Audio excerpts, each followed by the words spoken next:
Ini rencananya Saga akan mengajak kedua putrinya ke galeri milik temannya, mengingat jika kedua putrinya sangat menyukai seni lukis. Sebelum Saga memberitahu kepada kedua putrinya, Zara keburu mencegahnya. Kali ini Zara berusaha agar Rey tidak bisa bertemu dengan Akila. Mas, aku hanya ingin kita berdua saja ke galeri. Pintanya sambil merengek. Saga tidak percaya jika istrinya akan bersikap manja dan manis seperti ini padanya, kemudian Saga mulai menatap lekat wajah istrinya yang sudah merona. Kenapa kau begitu menggemaskan di saat bersikap manja seperti ini? Lantas kenapa kamu tidak ingin mengajak anak-anak, sayang? Pokoknya aku hanya ingin kita berdua saja ke sana, please. Pintanya memohon dan mengatupkan kedua tangannya. Ya, bisa saja sih, asal ada syaratnya dan permohonanmu ini tidaklah gratis. Maksudmu bagaimana? Mas mulai perhitungan denganku. Zara mulai meradang atas perkataan suaminya. Ya sepertinya begitu. Zara pun semakin kesal dibuatnya. Lantas aku harus membayarmu dengan apa? Tuh. Tunjuk Saga ke arah dua gundukan pada tubuh Zara. Seketika Zara memukul tangan suaminya yang kekar. Mas, bukankah semalam sudah aku kasih? Kenapa malah minta lagi? Loh memang kenapa?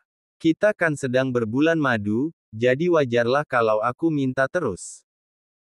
Zara hanya bisa menghela nafas panjangnya, padahal pagi ini ia baru saja selesai mandi dan sholat subuh, dan demi keinginannya dikabulkan oleh sang suami, mau tidak mau ia mengikuti kemauannya. Sekitar pukul 9 pagi, Maura, Akila, Nyonya Jelita dan juga Nyonya Kinan merasa kesal karena menunggu cukup lama kedatangan Saga dan juga Zara. Hadeh, kenapa sampai jam segini mereka belum tiba di resto? Apa mereka tidak merasa lapar?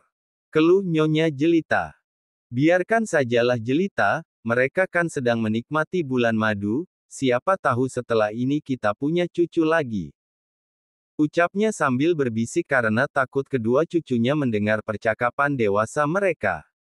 Iya Kinan, apa yang kau katakan itu adalah benar, ya sudah sebaiknya kita sarapan duluan saja tidak usah menunggu mereka, perutku sudah sangat lapar. Jawab Nyonya Jelita. Kini mereka memutuskan untuk sarapan tanpa menunggu Saga dan juga Zara.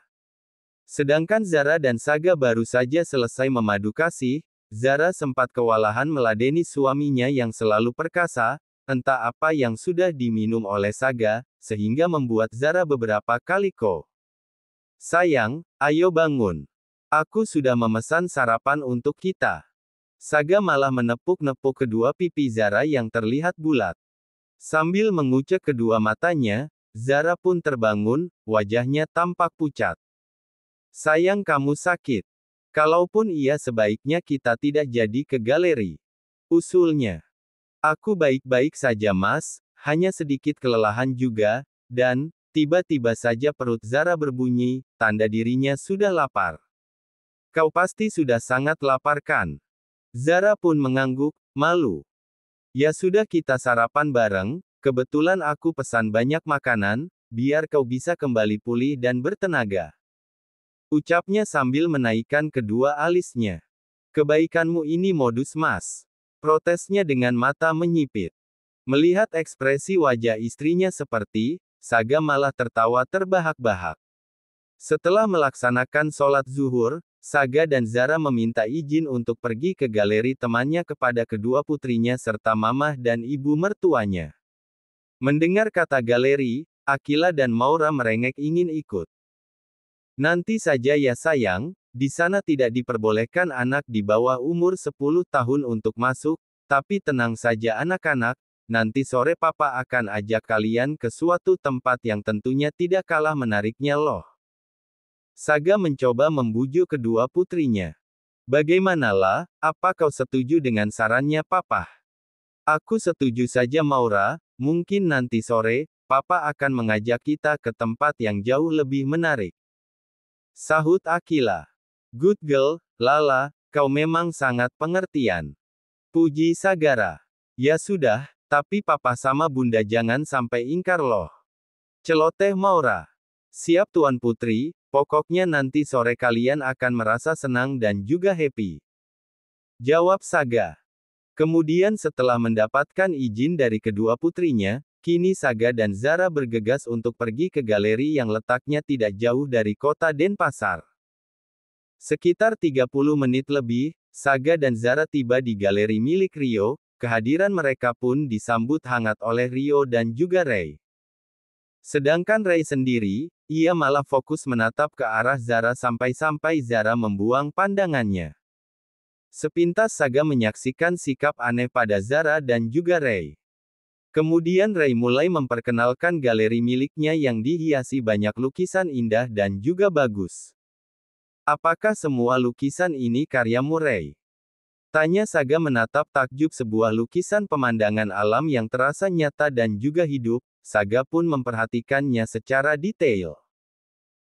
Ada juga lukisan dari asli penduduk Bali, Tuan Saga, di antara karya milik anak Agung Gede Sobrat dan I Gusti Ketut Kobot. Lukisan karya mereka berdua sangat berkarakter dan memiliki ciri khas orang Bali, dan sangat diminati oleh penikmat lukisan salah satunya warga asing. Tuturnya. Dan sepertinya lukisanmu juga sangat menarik Ray, kenapa lukisanmu dominan dengan nuansa alam? Tanya Saga mulai penasaran dengan Ray. Karena aku sangat mencintai alam, terutama alam bumi pertiwi yang keindahannya bagaikan separuh dari surga. Wow, boleh juga pemikiranmu itu Ray, pantas saja kau bisa menjadi pelukis terkenal. Saga malah memuji Ray. Anda tahu Tuan, mengapa aku bisa sampai sukses seperti ini?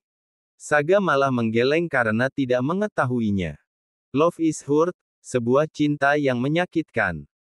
Karena aku tidak bisa meraih cintaku sampai saat ini, sehingga membuatku termotivasi untuk bisa mendapatkan cintaku kembali. Ucapnya sambil memandangi sebuah lukisan yang berbeda dari yang lain, dan posisinya berada di paling pojok galeri ini. Saat Zara menoleh, ia sangat terkejut karena lukisan tersebut adalah wajah kakaknya, yakni ibu kandung Akila. Lukisan tersebut pun sempat membuat Zara meneteskan air matanya.